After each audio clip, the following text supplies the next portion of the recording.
Hello दोस्तों, welcome back to my channel. मैं हूं अनीता वर्मा। तो आज का जो वीडियो होने वाला है वो हनी के ऊपर होने वाला है। हनी असली है या नकली है, इस बारे में आज हम बात करने वाले हैं। और कुछ जो मिथ हैं, भ्रांतियां हैं, वो भी मैं आप लोगों के साथ शेयर करूंगी। और एक मेरा खुद का एक्सपीरियंस है, वो भी मैं आप लोगों के साथ शेयर करूंगी। क्योंकि आजकल मार्केट में बहुत सारा हनी है जो मिलावट वाला मिल रहा है। बीच में पतंजलि वाला भी रिजेक्ट हो गया था।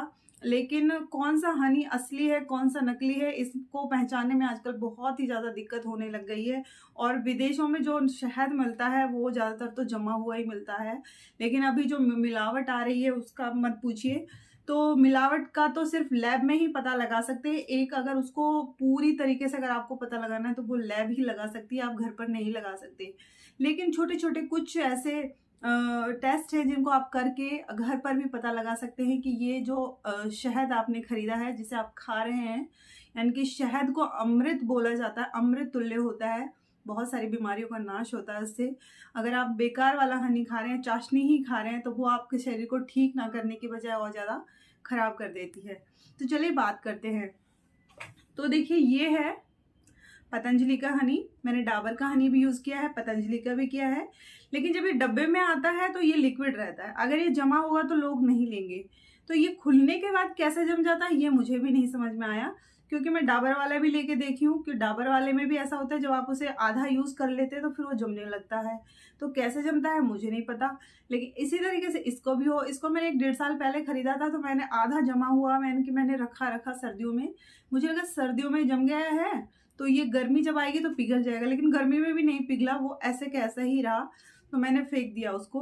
मुझे लगा कि शायद खराब है या मिलावट वाला है, मुझे नहीं पता क्या था, लेकिन मैंने फेंक दिया। अब कुछ दिन की बात बताती हूँ, करीब 4-5 महीने हो गए हैं और मैंने असली शहद निकलवाया खुद। क्योंकि हमारे यहाँ पर बहुत सारे मधुमक्खियों के छत्ते लगे हुए हैं और बड़ी वाली मधुमक्खी का है, जो छोटी वाली की नहीं है।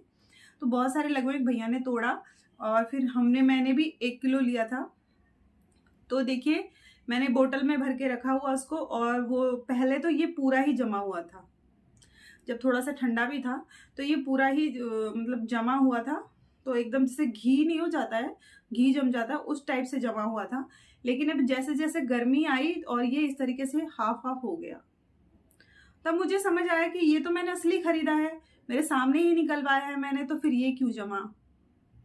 तो सोचने वाली बात है ना, कि जब ये मैंने अपने सामने निकलवाया है और मैंने इसको अपने सामने ही खरीदा है। और देखिए, मैंने इसको सॉस की एक चिंग सीक्रेट वाला जो एक सैजवान सॉस आता है, उसकी बोतल में मैंने इसको भरा हुआ है। तो ये दोनों हाफ हाफ हो रखे हैं। तो ये होता क्यों, ये बता देती हूँ आपको। जब मधुमक्खियां सरसों के रस से शहद बनाती हैं या पेड़ों के रस से जो शहद बनाती हैं, वो शहद अलग अलग होते हैं। सरसों वाला जो शहद होता है वो जम जाता है, बहुत जल्दी जमता है। और कलर में भी थोड़ा थोड़ा चेंजेस होते हैं। अगर पेड़ों के फूलों के साथ अगर वो रस बना रही है, अगर आपके आसपास फूल नहीं है और वो पेड़ों के आसपास जो भी पेड़ों में जो फूल आते हैं वहां से रस लेती हैं और उससे शहद बनाती हैं, तो वो कुछ इस तरीके का हो जाता है। या फिर आपके आसपास जो फूल कम है, इस तब हो जाएगा ऐसा। या फिर आप सरसों के फूलों का रस है, यानी कि आजकल तो सरसों के जब खेती होती है, जब फूल आते हैं, तो वहीं पर लोग वो फार्म लगाते हैं और फिर वहीं से ही मधुमक्खियां रस लेती हैं और शहद बनाती हैं। तो उनका जो शहद है वो जम जाता है। लेकिन मैं ये नहीं कह रही हूँ कि जमा हुआ शहद असली है या नकली है, उसके भी मैं बताने वाली हूँ। तो इसी तरीके से अगर बबूल के पेड़ का बनाया जाए, यानी कि कीकर बबूल का पेड़ जो आप समझते हैं, उसमें कांटे होते हैं, अब उसके फूल का अगर रस बनाती हैं मधुमक्खियां, फूल नहीं है तो वो पेड़ों के आसपास जो भी फूल होते हैं उनका रस लेती हैं, उससे है जो बनाती है, तो उसका जो शहद होता है वो इस तरह का होता है, लाल लाल कलर का दिखेगा आपको और वो जमेगा भी नहीं। तो हर पेड़ का शहद होता है। इस पेड़ का शहद है या बबूल के, इस तरह से भी आप मार्केट में आपको मिलते हैं। तो कौन सा बेटर है ये मैं नहीं कह रही हूँ, लेकिन सारे अच्छे हैं। बस अगर आपको मिलावट देखनी है, एक तो आपको पानी लेना है, ग्लास, जो शीशे का ग्लास होना चाहिए, उसमें आप दोनों 2 चम्मच डुबोइए, एक असली एक नकली, या फिर 2 तरह के शहद है तो दोनों में ही 2 चम्मच डुबो लीजिए और पानी भर के रख लीजिए। आधा आधा गिलास आप फुल भी भर सकते हैं। दोनों में आप इस तरीके से डालिए।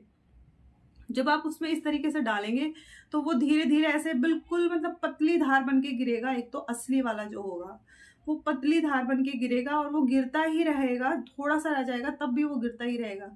लेकिन अगर चाशनी वाला है तो वो टूट टूट के गिरेगा, ड्रॉप ड्रॉप करके गिरेगा।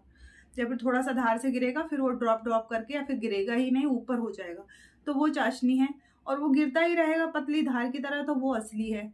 फिर उसको घुलने पे आप ध्यान दीजिए। मान लीजिए उसमें आपसे गलती हुई तो घुलने पे ध्यान देना। जो जल्दी घुलेगा वो नकली है, जो देर से घुलेगा वो असली है। इस चीज का आप ध्यान कर सकते हैं।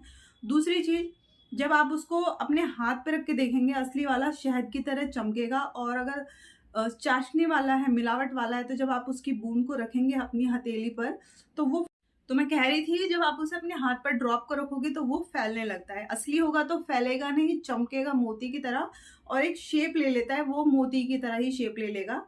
और जो नॉर्मल जो शहद मिलावट वाला होगा वो आपकी हथेली पर फैलेगा भी, और फैल ही जाएगा वो थोड़ी देर में ही, लेकिन वो ड्रॉप की तरह रखा रहेगा। तो ये भी एक असली पहचान है। लेकिन एकदम से आपको पूरा अगर इसका पता लगाना है तो वो लैब में ही पता लगा सकते हैं।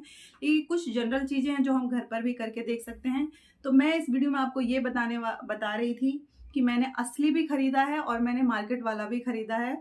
और जो मार्केट वाला है वो भी जम गया था और जो असली था वो भी जम गया था। तो पता लगाना थोड़ा सा मुश्किल है, बट इतना नामुमकिन भी नहीं है। अगर आपका आसपास अगर आपका फार्म है तो आप शहद वहीं से ही खरीदें, मार्केट से ना खरीदें, मैं तो यही कहूँगी। और जितना भी हो आप अच्छा और सच्चा अच्छा शहद खाएं। क्या सच्चे से मतलब है शुद्ध वाला ही शहद खाएं, और थोड़ा सा अवेयरनेस हो जाए इस चीज़ के प्रति। तो आई होप आपको ये वीडियो पसंद आया होगा। तो फिर मिलते हैं, बाय बाय, टेक केयर।